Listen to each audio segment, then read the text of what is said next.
the scandal involving the IRS is also front and center on Capitol Hill this morning, while new details are emerging about the agency's excessive spending on lavish conferences. NBC's senior investigative correspondent Lisa Myers has the latest on this. Lisa, good morning. Matt, good morning. Today, conservative groups improperly targeted by the IRS get their turn before Congress. And the Inspector General, who called what happened unprecedented, is expanding his investigation. And those conferences? Well, wait till you see what some speakers were paid with your money.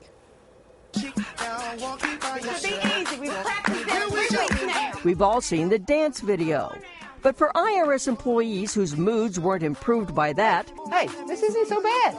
The agency paid more than $11,000 for a happiness expert, $27,500 for an innovation expert, and $17,000 for an artist who painted Abraham Lincoln and Michael Jordan during a session on leadership through art.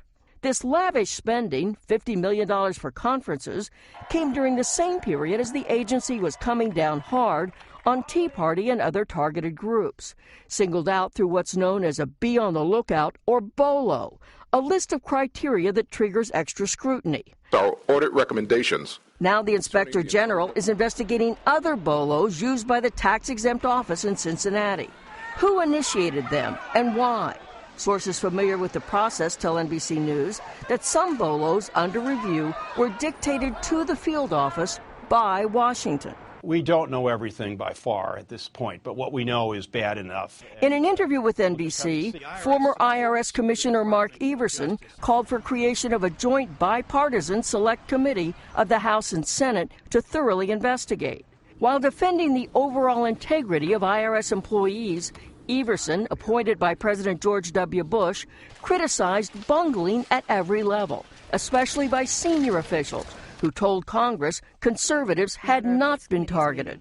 It was just tragically wrong to say there was no targeting, and then not to correct the record when it was clear that wasn't the case was also sort of shocking. The new acting IRS commissioner, Danny Werfel, vowed to restore public trust.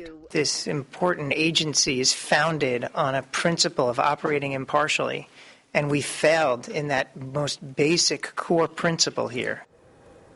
Now, Werfel promised to cooperate with all investigations, but congressional sources on both sides of the aisle say the IRS still has not turned over a large number of documents requested by the Senate and due last week. Matt? Lisa Myers in Washington. Lisa, thank you very much.